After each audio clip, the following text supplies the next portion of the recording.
Dear student, welcome to OSR coaching classes YouTube channel. अगर आपने अभी तक चैनल सब्सक्राइब नहीं किया तो प्लीज़ सब्सक्राइब करिए और प्रेस करिए बेल आइकन को। आज का video lecture 12th class accountancy का रहेगा। और आज का वीडियो लेक्चर स्टार्ट करने से पहले हम छोटा सा डिस्कशन करें कि हम लास्ट वीडियो में क्या पढ़ चुके हैं। मैंने आपको सबसे पहले पार्ट स्टार्ट कराया था analysis of financial statements. Financial statement का मतलब आपको क्लियर है। और हमने एक चैप्टर स्टार्ट किया था जिसका नाम था comparative statements and common size statement. तो हमने सबसे पहले उसमें कंपेरेटिव स्टेटमेंट ऑफ पीएनएल पढ़ा था, जिसमें हमने कंपेरेटिव स्टेटमेंट के तरीके से अपने पीएनएल को कंपेयर किया था। 2 साल की हमें इंफॉर्मेशन दी थी और 2 साल की इंफॉर्मेशन से हमने अपना पीएनएल को कंपेयर किया था। और उसको मैंने 2-3 वेराइटीज़ के आपको क्वेश्चन डिस्कस किए थे जो जो हमारे लिए इंपॉर्टेंट थे, और उससे आपका टॉपिक रेडी हो गया होगा। फिर सेकंड टॉपिक हमने स्टार्ट किया था common size statement of PNL last video lecture में। तो मैंने आपको लास्ट वीडियो लेक्चर में भी पीएनएल ही कंपेयर कराया था, बट कंपेरेटिव के तरीके से नहीं, कॉमन साइज के तरीके से। और आज के वीडियो लेक्चर में मैं आपको common size statement of PNL की ही बात करूंगा एक नए तरीके से। मतलब हमारा टॉपिक सेम ही है, बट अगर हमें उस टाइप का क्वेश्चन लास्ट वीडियो की तरह नहीं, इस टाइप का क्वेश्चन आता है तो आपको कैसे डील करना है। और यहाँ पर एक चीज़ आपको बहुत स्पेशल ध्यान से रखनी है जो कि कंपेरेटिव में पॉसिबल नहीं, ये चीज़ कॉमन साइज में पॉसिबल है। इसीलिए आज का वीडियो लेक्चर मुझे कवर करना पड़ा और इसमें मेरे को आपको इम्पॉर्टेंट चीज़ बतानी पड़े कि ऐसा कॉमन साइज में हो सकता है जो कंपेरेटिव में पॉसिबल नहीं है। तो स्टार्ट करते हैं आज का वीडियो लेक्चर। हम अकाउंटेंसी डिस्कस कर रहे हैं 12th CBSE। इस वीडियो लेक्चर को IAC एंड MP बोर्ड के स्टूडेंट भी देख सकते हैं। हम चैप्टर पढ़ रहे हैं comparative statement and common size statement. ठीक है, टॉपिक का नाम लिखा है क्वेश्चन में, prepare common size statement of profit and loss from the following statement of PNL. आपको common size statement of profit and loss बनाना है। ठीक है, जो हमने लास्ट वीडियो में पढ़ा है वही बनाना है। और इसमें क्या थोड़ा चेंज है, इसीलिए हम आज की वीडियो लेक्चर में इसको समझ रहे हैं। पूरा आपको पीएनएल दिया हुआ है। वैसे हमें लास्ट क्वेश्चंस में पीएनएल बना के नहीं दिया रहता था, इनकम एक्सपेंस दी रहती थी। तो फिर हम एक प्रॉपर पीएनएल बनाते थे, पहले इनकम लिखते थे, फिर एक्सपेंसेस लिखते थे, फिर इनकम में से एक्सपेंसेस हटाते थे तो प्रॉफिट बिफोर टैक्स आता था, फिर टैक्स हटाते थे तो प्रॉफिट आफ्टर टैक्स आता था। तो हम टॉपिक क्या पढ़ रहे हैं, common size statement of PNL. अब यहाँ पर आप देख रहे हो कि मुझे एक ही साल की इंफॉर्मेशन, ये इनकम दी हुई है, ये हमें इनकम दी हुई है सारी, ये हमें सारी यहाँ पर क्वेश्चन में इनकम दी है, ये एक्सपेंस दिए हैं, ये प्रॉफिट दिए। अब आप देख सकते हो अभी तक जितने क्वेश्चन हमने सॉल्व किए वहाँ पर हमें 2 सालों की इन्फॉर्मेशन दी रहती थी, बट इस क्वेश्चन में 1 साल की इन्फॉर्मेशन दी है। हाँ, बिल्कुल 1 ही साल की इन्फॉर्मेशन है। अब मैं आपको एक बात बताऊँ, जो कंपेरेटिव हमने टॉपिक पढ़ा ना, कंपेरेटिव स्टेटमेंट पीएनएल, उसमें हमेशा 2 सालों की इन्फॉर्मेशन ही होनी चाहिए। बट कॉमन साइज में 2 साल की इंफॉर्मेशन हो तो भी बना सकते हैं और 1 साल की इंफॉर्मेशन हो तो भी बना सकते हैं। इसीलिए मैंने 1 साल की इंफॉर्मेशन लेके आपको कॉमन साइज रेडी कराऊंगा। बट कंपेरेटिव में कभी भी ये पॉसिबल नहीं है आपको 1 साल की इंफॉर्मेशन से आपको बोलेंगे कंपेरेटिव बनाओ। अगर हमें 1 साल की इंफॉर्मेशन दी तो हम कंपेयर किससे करेंगे, तो टॉपिक ही गलत हो जाएगा। उसमें बोला ही कंपेयर है, तो कंपेयर हमेशा होता ही 2 चीज़ों में, मिनिमम 2 चीज़ों में ही कंपेयर होता है। तो वो टॉपिक में 1 साल की इंफॉर्मेशन के साथ आप कंपेरेटिव रेडी नहीं कर सकते। बट अगर मैं कॉमन साइज़ की बात करूं तो अगर आपको 1 साल की इंफॉर्मेशन दी है तो बिल्कुल आप 1 साल की इंफॉर्मेशन के साथ कॉमन साइज़ बना सकते हो। इसीलिए हम इस समझ रहे हैं इस वाले टॉपिक को। अब देखिए मैं स्टार्ट करता हूँ। Demand, prepare common size statement of profit and loss. आपको common size statement of profit and loss बनाना है। किसका स्टेटमेंट ऑफ पीएनएल आपको गिवन है। देखो, income, revenue from operation, other income, total income, expense सारे दिए हैं, purchase of stock and trade, change in inventory, other expenses, total खर्चा।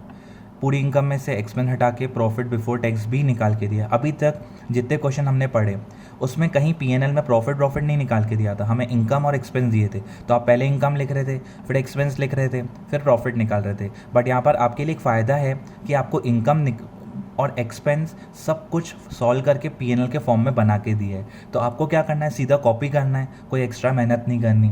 नहीं तो हमें इनकम पहले अरेंज करनी पड़ती है ऊपर, एक्सपेंसेस नीचे, फिर आगे स्टार्ट करते हैं। ठीक है, अब हम इसको स्टार्ट करते हैं। बनाना है हमें common size statement of PNL for the year ended. एक ही साल है, 31 मार्च 18। ये देख सकते हो आप, 2 साल है, 2 साल नहीं है, 1 साल है। अब आपको अरेंज नहीं करना, बिल्कुल कॉपी करना है। क्यों? क्योंकि पूरा पीएनएल बना के ही तो दिया है, ऐसे ही तो बनाते थे हम। Income, expense, profit before tax और टैक्स नहीं है, तो इसलिए प्रॉफिट बिफोर टैक्स तक ही रोक दिया, और प्रॉफिट बिफोर टैक्स तक ही रोकना है क्योंकि टैक्स नहीं है। और टैक्स होता तो टैक्स हटा के प्रॉफिट आफ्टर टैक्स दिया होता, और नहीं दिया तो वहाँ पर भी रोक दो आप, ख़त्म हो गया टॉपिक वहीं पर ही, मतलब क्वेश्चन ख़त्म हो गया। इनकम पूरा लिखा, कॉपी किया हमने, revenue from operation, other income, total income, expense, purchase of stock in trade, change in inventory, other expense, ये प्रॉफिट बिफोर टैक्स। पूरी इनकम 15,60,000, एक्सपेंस 10,10,000। देखो इनकम दोनों को जोड़ा और ये सारे एक्सपेंसेस 7.5 लाख, 50,000, 2 लाख 10,000, ये एक्सपेंस। इनकम में से एक्सपेंस हटाया तो क्या है, प्रॉफिट बिफोर टैक्स। ये बिल्कुल कॉपी गिवन था, हमने कॉपी किया है, कुछ भी एक्स्ट्रा मेहनत हमने यहाँ पर नहीं की, बिल्कुल एज इट इज़ हमने कॉपी की है, ये हमने कॉपी कर दिया पूरा। कि सर यहाँ पर टैक्स नहीं है तो यहाँ पर ही रोक दो, अगर टैक्स होता तो लेस टैक्स करते तो क्या आ जाता, प्रॉफिट आफ्टर टैक्स आ जाता, बट टैक्स है ही नहीं तो आपको यहीं रोकना है। अब मैंने आपको बताया था टॉपिक का नाम है common size statement of PNL, तो इसमें आपको एक चीज़ कॉमन माननी पड़ेगी, और जब common size statement of PNL की बात होगी तो आपको उसमें हमेशा सेल को 100% मानना पड़ेगा, उसको कॉमन मान के, उसको बेस मान के सारी चीज़ों के आपको परसेंटेज निकालने पड़ेंगे। तो देखो सेल को अगर 100% निकालना है तो सेल को बेस लिया है तो सेल 15 लाख नीचे लिखो, और सेल का ही निकाल रहे हो तो 15 लाख अमाउंट ऊपर, मल्टीप्लाई बाय 100, ये 100%। देखो 15 लाख, इसको 100% आपने मान लिया, ये 15 लाख गिवन है, आपने इसको कितना मानना है, 100, क्योंकि कॉमन साइज आपको यहाँ पर कॉमन किसको लेना है, रेवेन्यू को, मतलब सेल को, ये ले लिया आपने। अब 60, अब मैंने नेक्स्ट पेज पे परसेंटेज काफ़ी सारी चीज़ों के निकाल के दिखाए, अभी आप ऐसा समझिए, फिर मैं अगले पेज पे आपको परसेंटेज वाइज भी अच्छे से डिस्कस करता हूँ। मुझे 60,000 का परसेंट निकालना है, तो इस 60,000 को ऊपर, इस 60,000 को हम लिखेंगे ऊपर, इस 60,000 को ऊपर, और 15 लाख, 60,000 मैंने ऊपर लिखा, ये 15 लाख नीचे, मल्टीप्लाई बाय 100, तो ये आ गया 4%। किसी भी चीज़ का मुझे परसेंटेज निकालना है, यहाँ पर किसी भी चीज़ का मुझे परसेंटेज निकालना है, जैसे 60,000 का निकालना है, 60 ऊपर, 15 लाख बेस लिया है ना सेल 100%, तो उसको नीचे, मल्टीप्लाई बाय 100 कितना आया, 4%।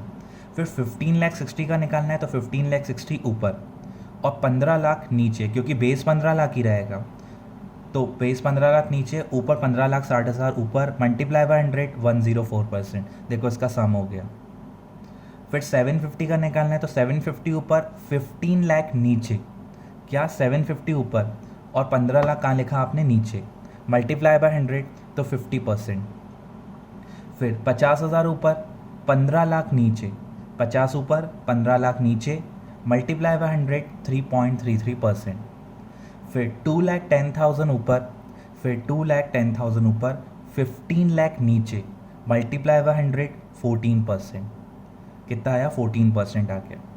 फिर 10,10,000 ऊपर, बेस हमेशा सेल को लेना है, जिस साल का परसेंट निकाले उस साल की सेल। 15 लाख नीचे, देखो 10 लाख 10,000 ऊपर लिखेंगे इसे, और 15 लाख नीचे, बेस 15 लाख, मल्टीप्लाई बाय 100 67.33%। उसके बाद यहाँ पर 5,50,000 ऊपर, 15 लाख सेल नीचे, जैसे 550 का निकाल रहा हूँ तो 550 ऊपर, और 15 लाख की सेल है वो नीचे, मल्टीप्लाई बाय 100, तो ये आ गया 36.67%। मतलब पहले आपको सेल को 100% मानना है और सारे परसेंट निकालने के लिए इसको ऊपर लिखना है और सेल को बेस में बनाना है, क्योंकि सेल बेस रहता है 100%। तो ये मैंने बनाया common size statement of PNL 1 साल का। बट अगर मैं कंपेरेटिव की बात करूँ तो कंपेरेटिव 1 साल का नहीं बन सकता, कंपेरेटिव में 2 साल के फिगर दिए होंगे तो ही बन सकता है। बट कॉमन साइज में आपको मैंने लास्ट वीडियो में बताया है कि 2 साल का भी प्रिपेयर हो सकता है। कैसे होता है, कैसे कंपेयर करते हैं, 1 साल के परसेंटेज आप निकाल सकते हो और इस टॉपिक को रेडी कर सकते हो। तो क्या करना है, 4 कॉलम नहीं बनाने, इसके बाद यहाँ के नोट नंबर के बाद 2 कॉलम बनाने, 18 और 18 का परसेंट। और मैंने आपको बताया किसको बेस ईयर लेके किसको परसेंटेज मानना है, वो मैंने आपको डिस्कस किया। और नेक्स्ट पेज पे मैंने आपको थोड़े परसेंटेज और भी डिस्कस किए हैं कि कैलकुलेशन अगर आपको डाउट जा रहा है तो कैलकुलेशन पार्ट मैंने डिस्कस किया हुआ है। आप ध्यान से देखिएगा, ये common size statement of PNL है 1 साल का, जो कि पॉसिबल है और कंपेरेटिव पॉसिबल नहीं है। ये देखिए यहाँ पर, अब मैंने कुछ चीज़ों के परसेंटेज निकालना है, जैसे रेवेन्यू फ्रॉम ऑपरेशन, इसका निकालना है 100% मानते हैं। देखो बेस 15 लाख ही रहेगा और सेल का ही निकाल रहे हो तो सेल का अमाउंट 15 लाख है, मल्टीप्लाई बाय 100 100%। अदर इनकम देखो कितनी थी, 60,000 मैंने ऊपर लिखी थी, 15 लाख सेल नीचे, मल्टीप्लाई बाय 100 4%। फिर purchase of stock in trade 7,50,000 था, आप पीछे जाके वीडियो लेक्चर में देख सकते हैं, और सेल 15 लाख के नीचे, मल्टीप्लाई बाय 100 50%। फिर अदर एक्सपेंसेस 2,10,000 ऊपर, टोटल सेल 15 लाख नीचे, मल्टीप्लाई बाय 100 14%। ऐसे सारी चीज़ों के आपको परसेंटेज आप निकाल सकते हो, आगे भी ऐसे परसेंट निकालने हैं, सब सेम है, इसलिए मैंने चार टाइप के परसेंटेज कवर करा दिया आपको। ये आपका था common size statement of PNL. ये आपका था common size statement of PNL. Common size statement of PNL 2 साल में भी बन सकता है और सिंगल ईयर में भी बन सकता है, बट कंपेरेटिव नहीं बन सकता। अब आप अपना common size statement of PNL वाला जो टॉपिक है, उसमें क्वेश्चन नंबर आप 22 और 25 ट्राई कर सकते हैं। 2020 के एडिशन की मैं क्वेश्चंस बता रहा हूँ आपको, क्वेश्चन 22 और 25। और अदर बोर्ड्स के बच्चे जैसे मुझसे होमवर्क ले रहे हैं व्हाट्सअप पे, वो अपना होमवर्क व्हाट्सअप पे ले सकते हैं, मुझसे व्हाट्सअप नंबर पे कांटेक्ट करके ले सकते हैं। Thank you.